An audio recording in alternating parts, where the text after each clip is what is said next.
both. And silver obviously has a track record of much more volatility than gold. Absolutely. And that is not a bad thing. Like if you think that the peak has arrived and it's all downhill from here, then you'd want to sell on the bounces, the dead cat bounces along the way down. If you think the opposite, it's consolidating before moving higher, then you'd want to buy, accumulate more on the dips and that volatility. We had, post 2020, I think gold, I'm sure it retreated more than 20% at one point. Like there was an official bear at some point, and I don't remember when that. The answer to the question is, I do think my broad outlook for the precious metals space, which, by the way, platinum and palladium have done even better, is bullish. And I do think that we're likely to see a period of consolidation, but I don't see that as a bad thing at all. If 4,000 is the next 2,000 for gold, after that big screaming rise up to 2,000 in 2020, we consolidated for 3 years. If that's the worst case scenario that we're looking at, that's not a bad scenario. And it's an excellent source of opportunities for anybody that missed it, right? If you're new to the gold and silver space, or monetary metals, as I prefer to call them, it's hard to chase something that just hit all-time highs, or at least nominal all-time highs. Whereas if we do get a period of consolidation, which is normal after a big move, right, then that can be your very best friend if you're just coming to it. No, definitely. Of course, we saw a consolidation earlier this year between about April and August. It seemed to be quite a tight range. Do you foresee something similar now, also time duration wise, or should we expect a bit of a bigger pullback? Uncharted waters, my friend. Like nobody knows. We could say, for example, if 2020 is the model, you could say 3 years, but there's no reason written in stone or the cosmic firmament of the universe as to why it has to be the same. It could be much faster this time. The macro narrative could easily push. Basically, you didn't ask this, and maybe it was on your question list, but let's just mention the macro briefly. And the audience probably doesn't need me to tease apart all the threads, but basically all of them are inflationary. All roads lead to inflation. The big beautiful bill is inflationary. Now we're sending checks to soldiers and veterans, and I'm not dissing them or their service at all, but those checks are being created out of thin air, right? We just had government shutdowns because there wasn't any money, but we're spending more money anyway, right? The tax refunds and for tips and all this other stuff, those people are the kind of people who spend that money. This is all inflationary. And of course, real inflation is money supply related, always and everywhere a monetary phenomenon, and that hasn't stopped either. The Fed has flipped from QT to QE in 11 days, even though they don't call it that. One of the Fed presidents, who was it? He was just on the Chicago Fed guy, I forget his name, Goolsbee. He was just on, and the reporter, to his credit, the reporter said, "Why is this not QE?" And he said, "Well, our intentions are not to monetize the debt. It's just this balancing, rebalancing." Well, who the hell cares about your intentions? You're interfering in the market. The market does not care about your intentions. It's what you do. And what you're doing is monetizing debt, or money printing, virtual money printing as we do these days. So that's just the US, right? Remilitarization of Europe, Russia's war, China desperately trying to get its economy going. All of this stuff leads to inflation, in my view. And if anything, that really is the message that gold is screaming at 4,000 plus and refusing to be battened down again. The fact that it didn't peak and then it's forming a new base up here, gold is sending us a message about the way the world is going. And by the way, oil dipping below 60 and having a hard time even maintaining the mid-50s is sending a similar message. And the Fed doing QE, by the way, regardless of what they say, is also sending a message. So I think I've lost the thread of your question, my friend, but the April kerfuffle, that I think had much to do with the tariff noise. So I wouldn't lean too much on that. And I think the ultimate answer is I don't know, like how long this can go. The one thing that I do feel confident from as a student of market histories is the longer this period of consolidation goes, the more likely the next move is to be higher. Like if it went up for a while and then fell off a cliff, that's what happened in 2011, 2012. The longer that doesn't happen, the less it looks like a peak and the more it looks like a shoulder before another higher head again for our technical friends out there. The broader macroeconomic environment continues to favor hard assets. Across the United States and beyond, fiscal and monetary decisions point towards sustained inflationary pressure. Government spending expands even amid budget disputes, while central banks quietly inject liquidity back into markets. Whether labeled quantitative easing or not, balance sheet expansion has resumed. Beyond the US, Europe's rearmament, China's economic stimulus efforts, and persistent geopolitical conflict all reinforce the same theme: more money chasing limited real resources. Gold's refusal to retreat meaningfully from record levels reflects this reality. Markets are responding less to intentions and more to actions, and the actions remain inflationary. Absolutely expect, not absolutely guarantee that it will happen. Let's caveat that puppy that way. But it's a very simple question. What is going to happen in 2026 that will make China suddenly decide that it's okay with Washington and New York controlling its financial lifeblood? It's just not on the table. And even if Putin and Trump make a deal to carve up Ukraine and the war ends, and do you think Russia is going to start saying, okay, we trust Trump now, and so we're going to have the United States control our financial lifeblood? Of course not. And neither the rest of the BRICS, and it's not even, like even Germany has been desperately trying to get its gold back for years. Good luck with that. Sorry, I shouldn't laugh. That is very unfortunate for hardworking Germans who think they own that gold. But you understand what I'm saying here. Like the world is what it is. I don't think I'm going out on very thin ice to say that that's not going to change overnight. I have said before that I think the central bank thing, it's a paradigm change. And that is a one-way door. You don't go back from that. The world does not suddenly wake up and say, oh, we're happy to go back to the way things were before. Well, look at your very own chart there. Look at 2020, had some nice fat bars there, and then it goes into reverse. So I don't think this variable really tells us a whole lot about where the markets are going longer term. Let's say it's a lagging kind of indicator. And, the Johnny-come-latelys, they're by definition, as a Johnny-come-lately, they're chasing the existing momentum and how things are going. So it's nice to see these flows when they're green like this. But your own chart shows us that it's dangerous to put too much weight on that. Gold is not merely reacting to inflation, it is responding to structural change in the global financial system. Nations increasingly question reliance on Western financial infrastructure. Central banks continue accumulating gold as a neutral reserve asset, reducing exposure to political and currency risk. This shift is not easily reversed. Trust, once broken, is rarely restored overnight. Even long-standing allies seek physical control over their reserves. These trends suggest a lasting reallocation rather than a temporary hedge. When gold holds elevated prices instead of collapsing, it signals confidence erosion in paper systems. In this context, consolidation strengthens the bull case rather than undermining it. Well, let's tease this apart at a couple things. One is countries all around the world, sovereigns are accumulating gold. That's, it's not just central banks, by the way.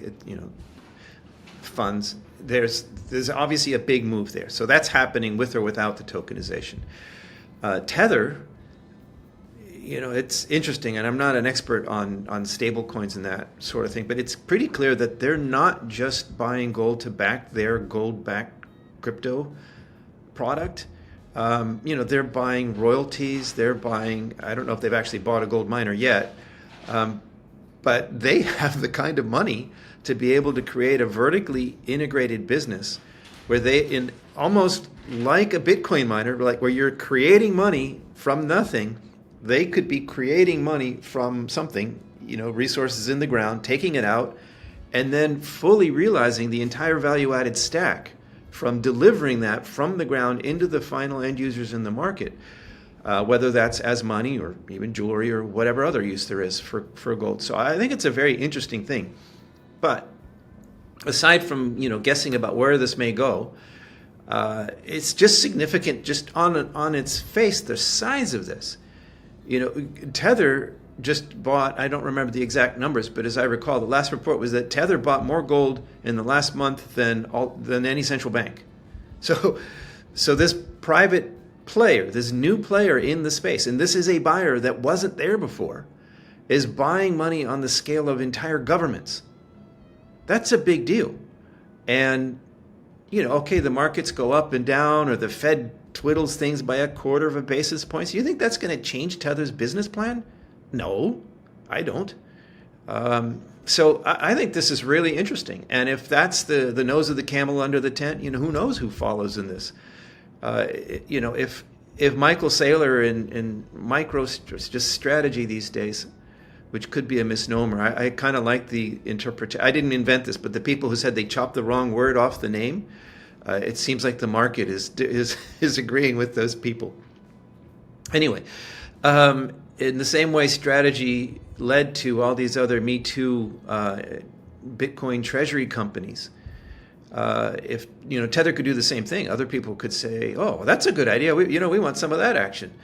It'll be interesting. It potentially creates a whole new buyer class. But even if not, Tether by itself on the scale of an entire government, right, or a big government, that's significant. And I don't know if you were going to ask this, but let me segue. There is evidence now. I can't give you a statistic. I can't give you a percentage change or something like that. But my observation of the market is there's a lot of anecdotal evidence that it's not just Tether. There's a lot of deep-pocketed institutional money, family offices, maybe sovereigns too, or just old European money, really old money, going into gold. And that thing that you've probably talked to Rick Rule about, like if the multi-decade mean allocation to gold is 2%, it's only been 0.5% recently, and Rick likes to say it doesn't need to go crazy. If it just reverts to mean, that implies a 4 times increase in investment demand for gold. I think we're seeing that happen now. I can't give you a stat on this. I don't know what the new percentage is, but just watching the market, watching what people are saying and not just gold bugs, not on our channel or something, but Bloomberg or Yahoo Finance.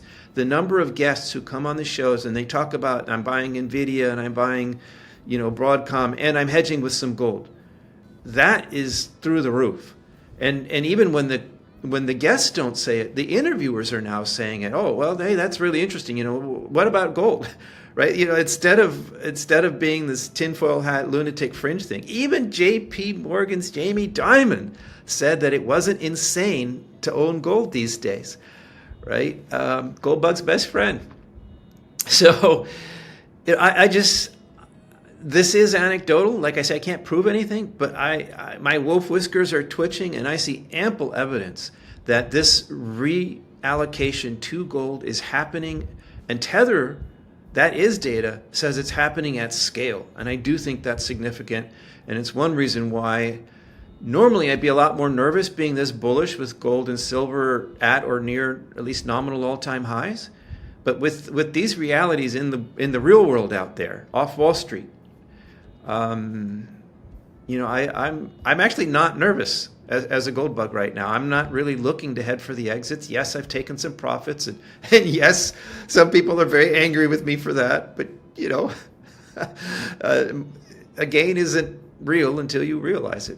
A notable development is the rise of powerful non-state buyers. Large private entities, including stablecoin issuers, are acquiring gold at volumes comparable to central banks.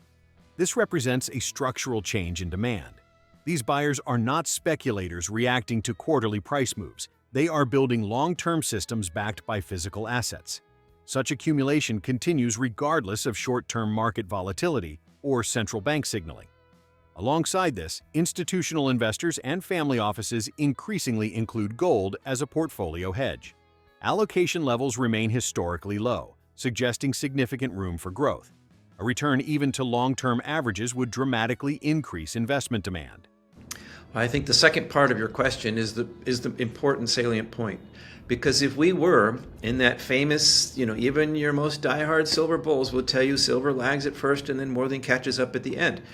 So if we're in that catches up at the end phase, that implies the end phase, right? And as a person who's betting on the debasement trade, I just don't think we're anywhere near the end yet. It shouldn't be in that blow off top catch up at the end phase yet. So, but then again, you can't just stick your head in the sand and ignore the fact that silver has risen dramatically more than gold in recent weeks. So I think it is a good thing that we have this proximal cause in the physical supply disruption in the markets affecting the futures contracts and everything. I think that's good, because if that wasn't happening, if there was no shortage in London or shipping bars to India and these things going on in the physical market, if that wasn't happening, then it'd be very difficult to interpret this in any way other than we're in the blow off, we're entering into that blow off top phase where silver is more than catching up with gold. And in fact, to confirm your question, I've charted this. It has. Even just 2 weeks ago, it was just starting to catch up to gold. It has now, from the bottom, and you don't calculate gains from top to top, you calculate gains from trough to peak. From the last trough in late 2015 to now, silver has now more than caught up with gold. And so if I looked only at price, I'd be very nervous right now. I wouldn't just be taking some profits. I would probably be liquidating positions, going more to cash and preparing to rotate into something else. But since there is an explanation for silver catching up that I think is temporary, it sorts out, and then we go back to trend, which I think is what we started talking about before, a period of consolidation before another move much higher, then I'm comfortable staying long where we are now. Or even if I could find, I'm always buying bullion. That's not what we're talking about when I talk about going long or selling or taking profits. I'm talking about the stocks. If I could find a compelling value proposition in gold or silver, yeah, I would buy that today. Both. And silver obviously has a track record of much more volatility than gold. Absolutely. And that is not a bad thing. Like if you think that the peak has arrived and it's all downhill from here, then you'd want to sell on the bounces, the dead cat bounces along the way down.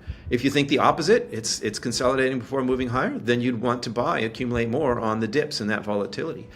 We had, post 2020, I think gold, I'm sure it retreated more than 20% at one point, like there was an official bear at some point, and I don't remember when that was or exactly how low it was. I think we got almost down to minus 30% before the next big move higher. And the thing about, you might say, well, 30%, who cares? It doesn't matter that much. But if you buy at that lower price, it multiplies the upside. Well, let's put it this way. If you bought gold at the top in 2020 and then it rose $100 an ounce, right? So you made $100 per ounce. But if you bought it when it went down $300 an ounce before going up, you made $400 an ounce by buying that dip. So buying the dips isn't just, it's not market timing. It's not just getting cute. It does make a difference to your investment outcomes. The price you pay does matter. I think there's a Warren Buffettism that I can't quote properly. But buying good things at a good price is much more important than trying to, worry about the timing. Silver's recent outperformance has raised understandable concern. Historically, silver lags gold early in bull markets, then accelerates later. When silver dramatically overshoots, it can signal a speculative peak. Price action alone might suggest caution. However, today's silver rally is supported by tangible factors: physical supply tightness, delivery stress, and strong industrial demand. These forces differentiate the current move from pure speculation. Without these constraints, silver's surge would be more troubling. While volatility remains high, the presence of real-world supply disruptions allows room for consolidation rather than signaling an imminent collapse across the sector. Okay, here come the rotten tomatoes. Basically, no. If I was convinced that, never mind consolidation phase, this is it, we're in the blow-off top phase, and it's going, silver's going to triple digits, and gold's going to 5,000-6,000, and if I was convinced that that's what's next, that's what's going to happen in the weeks and months immediately ahead, then the big majors are the top choice, because that's where, Doug Casey used to call these the go-to companies, because that's where the Johnny-come-latelys or the dumb money that's chasing the momentum, that's where they go first. They don't know anything about gold or silver, so they do a Google search for a gold or silver company, and what are they going to see? You don't even need me to name names. You know who they are, right? That's where that money will pile in. So if we're in that blow off top phase, which I don't believe, but if you think that, then those majors, that's the obvious first and foremost place to invest. And by the way, our good friend Rick Rule, when he talked about taking profits in recent months, he also mentioned buying some of those blue chip names. So that's kind of interesting. But is it, can I say that they're a compelling value proposition? Well, maybe if you price them at $4,000 gold or $60 or $70 silver, sure. But that's not how the math works in this business. The standard practice, for good reason, because of volatility, if nothing else, and because prices don't always go up, and because even if prices do continue going up, so do costs.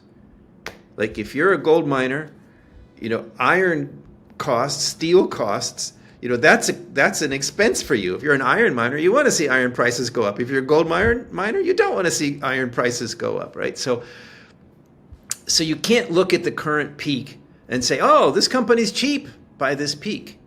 You need to look at long-term averages. For example, life of mine. If this mine has 10 years of mine life left, well, what's the average gold price over 10 years? That's a much more conservative number. And people don't want conservative numbers. They want to hear it's going to the moon. That's maybe what you want to hear. But if you want to make money, you want to speculate or invest based on conservative numbers, right? And if you can't make a compelling case based on conservative numbers, sorry, but the truth is you're participating in the greater fool theory. You're buying high and hoping to sell higher. That's not buying low and selling high, which is the formula that, we all know and understand. So don't let the FOMO fool you. Volatility is your friend here. There's no need to chase 52-week highs or all-time highs, whether blue chips or any other of these stocks. There's always another kerfuffle. There's, the Fed doesn't cut when they think, and it doesn't really matter in our real world. But that can move spot prices, and that can create buying opportunities. Bull markets rarely move in straight lines. Sharp pullbacks, even exceeding 20%, are common and often healthy. For disciplined investors, volatility is not an enemy. It is an ally. Buying quality assets during downturns materially improves long-term returns. This principle applies equally to metals and mining equities. Chasing momentum near highs introduces unnecessary risk, especially when valuations rely on optimistic assumptions. Conservative pricing models and patience matter more than enthusiasm. If consolidation persists, it creates space to accumulate strategically. The larger trend remains intact.